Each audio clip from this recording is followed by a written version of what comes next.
మల్లివారి తోట ఇక్కడ మల్లివారి తోట మళ్ళీ రవణకపేటలో కొత్తది నిన్న శంకుస్థాపన చేశారు. సాయంత్రం నిన్న అన్ని గీరి సీసాలతోటి రాత్రి బాగా శంకుస్థాపన అయింది. అక్కడ ఇంకొక స్పాట్ పెట్టి ఇంకో ర్యాంప్ పెట్టారు అన్నమాట. ఈ ఇసుకని తీసుకెళ్లి ఒరిజినల్ ఇసుకలో కలిపేసి ఒరిజినల్ ఇసుక రేటుకి దీన్ని బిల్డింగ్లు పెడతారు. అందుకనే కాకినాడలో 2-3 అపార్ట్మెంట్లు కూడా పడిపోయాయి. ఈ విధమైన ఈ మాఫియాని అరికట్టవలసిన బాధ్యత పోలీస్ యంత్రాంగం ఉంది. చట్టం ఉంది. రాత్రులు తవ్వకూడదని ఒక చట్టం ఉంది. రెవెన్యూ యంత్రాంగాన్ని ఇద్దరిది కూడా. నిన్న రెవెన్యూ యంత్రాంగం స్పందించారు. ఎవరు అక్కర్లేదు, పోలీస్ స్టేషన్ నుంచే మేము వచ్చేస్తున్నాను రా బాబు సర్దుకోండి అంటే సర్దుకున్నాం. నిన్న 20 లారీలు ఉన్నాయి. ఒక స్టేషన్కి ఇలా కౌరు చెప్పారు రెవెన్యూ వాళ్ళు. సెకండ్లో లారీలు ఇక్కడి నుంచి పోయినాయి. జేసీపీ మిగిలింది ఇక్కడ. అంటే ఈ విధంగా వ్యవస్థ ఉంది. ఎందుకు చేయలేకపోతున్నారు? అసమర్థులు ఉంటే ఇక్కడ నుంచి ట్రాన్స్ఫర్ చేసి కొత్త వాళ్ళని వేయండి. చెప్పినా కూడా దొంగతనం జరుగుతుందని చెప్పినా కూడా వినకపోతే ఎలాగా? ఎట్టి పరిస్థితుల్లో ఇది ప్రభుత్వం మాది ఉంది కాబట్టి ప్రభుత్వానికి, కూటమి ప్రభుత్వానికి చెడ్డ పేరు రాకూడదు. ఎందుకంటే ఒరిజినల్ ఇసుక, గోదావరి ఇసుక అమ్ముతూ ఉంది, ఉచిత ఇసుక. ఇప్పుడు ఆ ఇసుకలు వీళ్ళు మిక్స్ చేసి ప్రభుత్వానికి చెడ్డ పేరు వచ్చే విధంగా పనిచేస్తున్నారు. వైసీపీ నుంచి వచ్చి ఏ ముసుగేసుకున్నా ఆడు వైసీపీ పార్టీకి అడ్వాంటేజ్ జరిగి పనులు చేస్తాడు. ఆ పార్టీకి మంచి పేరు వచ్చే పని ఇది. కూటమి ప్రభుత్వానికి చెడ్డ పేరు వచ్చే పని ఈ అక్రమ తవ్వకం. ఈ అక్రమ తవ్వకం కూటమికి చెడు, వైసీపీకి మంచి పేరు. ఆ విధంగా వాళ్ళ యొక్క వ్యాపారాలు చేసుకోవడం గురించి ముసుగు తగిలించుకున్నారు. అలాగే కొడవల్లో కూడా మొదలైంది.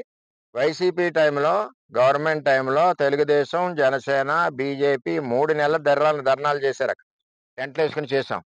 ఇప్పుడు వాళ్ళు మళ్ళీ స్టార్ట్ చేస్తున్నారు. ఎలా స్టార్ట్ చేసేస్తున్నారో మాకు అర్థం అవట్లేదు. ఎవరిని ఎక్కడ కలిసి స్టార్ట్ చేసేస్తున్నారో అర్థం అవట్లేదు. వాళ్ళకి ధైర్యం ఏంటో అర్థం అవట్లేదు. సేమ్ పర్సన్స్, సినిమా మార్పు అంతే. ఎందుకంటే అప్పుడున్న జనమే ఇప్పుడు మళ్ళీ ముసుగేసుకుని మళ్ళీ ఈ కార్యక్రమాలన్నీ మొదలు పెడుతున్నారు. కాబట్టి ఎట్టి పరిస్థితుల్లో అరికట్టాలి. అరికట్టిన పరిస్థితిలో వాళ్ళ డిపార్ట్మెంట్కి నేను హెచ్చరిస్తా ఉన్నా. ఇందులో తెలుగుదేశం పార్టీ పేరు కానీ, మా పేరు కానీ చాలా మంది బయట మాట్లాడుతున్నారు. ఎక్కడ చెప్పినా సరే తీసుకెళ్లి బొక్కలేసి తోలు తీసేయండి. ఇటువంటి అక్రమ కార్యక్రమాల్లో తెలుగుదేశం పార్టీ ఎక్కడా ఉండదు. ఈ కూటమికి వచ్చి చెడ్డ పేరు వచ్చి పనుల్ని మీరు కంటిన్యూ చేస్తున్నారంటే పోలీస్ వ్యవస్థ ఒకసారి దృష్టి పెట్టుకోండి. ఇంకా మీరు ఇలా చేయని పరిస్థితిలో స్టేషన్ దగ్గరికి వచ్చి నిలదీసే పరిస్థితి వస్తుంది. అది కూడా తొందరలో చెప్తున్నాం. ఇది కూడా పైన అధికారుల దృష్టిలో పెడతాం. ప్రభుత్వం మాదే ఉంది కాబట్టి ఎట్టి పరిస్థితుల్లో చర్యలు తీసుకుని దీన్ని అరికడతామని కూడా తెలియజేస్తున్నాం. ఈ రోజు ఎలాగుందంటే పోలీస్ కానీ, రెవెన్యూ యంత్రాంగం కానీ రైతు తట్టడి మట్టి తవ్వుకుంటే 4 రోజులు పోలీస్ స్టేషన్లో ఉంటున్నాడు.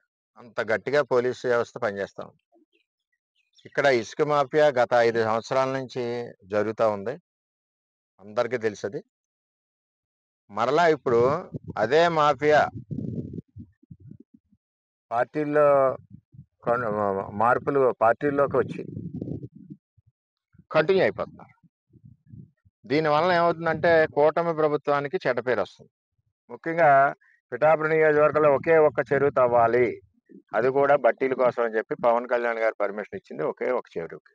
అంటే అంత నిబద్ధతతో పనిచేస్తుంది కూటమి. ఇక్కడ తెలుగుదేశం అవునండి, జనసేన అవునండి, బీజేపీ అవునండి. ఈవేళ వాళ్ళు మారిన ముసుగులో ఇక్కడ రోజుకి 200-300 లారీ ఇక్కడ నుంచి ట్రాన్స్పోర్ట్ వెళ్ళిపోతా ఉంది. పోలీస్కి నేను గత 20 రోజుల నుంచి 2-3 సార్లు ఇంటిమేషన్ చేశాను. ఎందుకంటే స్థానిక గ్రామ ప్రజలందరూ కూడా రాత్రులు లారీల పిల్లలది ఇబ్బంది పడే పరిస్థితి వస్తుందండి, లారీలు 150-200 లారీలు పైన పోతుంది అని చెప్తే, అంటే మన పోలీసుకి ఎలా ఉందంటే కొంచెం రాత్రుల్లో రేజీకట కనపడదు. ఆ గ్లాసెస్ అయ్యి మరి కల్పించాలి. ఇంకేదంటే కనపడలేదంటే వాళ్ళకి కావాల్సింది వస్తున్నట్లు లెక్క పోలీస్ వ్యవస్థ. పవన్ కళ్యాణ్ గారు కూడా చెప్పారు వ్యవస్థ మారాలి, పోలీస్ వ్యవస్థ అని ఆయన కూడా చెప్పారు. చెప్పే కూడా వీళ్ళకి అసలు భయం భక్తిగా రెండు కూడా లేవు. ఏదేమైనా అక్రమ ఇసుక మాఫియాని అరికట్టవలసిన బాధ్యత ఉంది. జాయింట్ కలెక్టర్ గారికి నైట్ ఫోన్ చేసి చెప్పాను నేను, ఇక్కడ ప్రజల పిలుపు మేరకు. ఇది ఇప్పుడు కళ్యాణ్ గారు చెప్పింది తప్పేం చెప్పలేదు కదా. ఆయన ఒకే చెరువు తవ్వండి, అది కూడా వ్యాపారం చేసుకున్నారు కాబట్టి బ్రిక్ రావాలి కాబట్టి అని చెప్పి ఇచ్చారు పర్మిషన్. ఆయన చెప్తానే ఉన్నారు పోలీస్ తీరు మారాలని కళ్యాణ్ గారు చెప్తున్నారు. ఇటువంటి మాఫియాలు తీరు మారాలని ఆయన చెప్పారు. ఆయన కూడా 1-2 సార్లు చూస్తాడు, వినకపోతే లేపాతలు పడేస్తాడు. ఆయన చేసేది ఏముంటుంది ఇందులో? కూటమికి చెడ్డ పేరు వచ్చి పని ఎవరు కూడా ఒప్పుకోరు. అటువంటి చేసి వ్యక్తుల్ని పార్టీలో ఉంటే పార్టీలో నుంచి పంపించాలి, లేదనుకుంటే అధికారులు ఎవరైతే మద్దతు పలుకుతున్నారో అధికారులను పంపించాలి. పోలీసు వ్యవస్థ ఉంది కదా, ఒక రైతు సాయంత్రం ట్రాక్టర్ మీద ఏదైనా ఇసుకట్టుకెళ్తే ఆయన్ని పెట్టేసి లోపలేసి తోమేసి రకరకాలుగా ఎకరం భూమి రాయం చేసుకుంటున్నారు ట్రాక్టర్ ఇసుక్కే పోలీసు. ఇప్పుడు ఇదే మాఫియా జరుగుతుంటే కళ్ళు ఎక్కడ పోయినాయి? 250 లారీలు వెళ్తున్నాయంటే జిల్లా పోలీస్ చూడవలసిన బాధ్యత ఉంది కదా. ఎందుకు కళ్ళు మూసుకుని ఉంటున్నారు? లోకల్ పోలీసు జిల్లా అధికారులు చెప్పట్లేదా? లేకపోతే లోకల్ పోలీస్ ఇందులో ఇన్వాల్వ్మెంట్ అయి ఉందా? ఈ అరికట్టలేదంటే కారణం నైట్ టైం ఇంత అలా జరుగుతుందంటే భాగస్వామ్యం ఉన్నట్టే మేము అనుమానిస్తాం. అందులో తేడా లేదు. దీని మీద కూడా సార్ కళ్యాణ్ గారు కూడా చెప్పారు 2-3 సార్లు పోలీస్ వ్యవస్థ బాగాలేదు, సరి చేయండి అని. నేను మొన్న ఎక్కడ మూలపేటలో గంజాయి సిగరెట్లు దొరికినాయి. ఎక్కడ గంజాయి సిగరెట్లు, గంజాయి అరగట్లు, పోనీ గంజాయి అరగట్ల గంజాయి లారీల మీద పోదు కదా, స్కూల్ దగ్గర గంజాయిలు. ఇవన్నీ కూడా చాలా సీరియస్ గా కళ్యాణ్ గారు హెచ్చరించున్నారు. మీరు సరి చేసుకోకపోతే సరైన చర్యలు కూడా ఉంటాయని చెప్పి నేను తెలియజేస్తున్నా.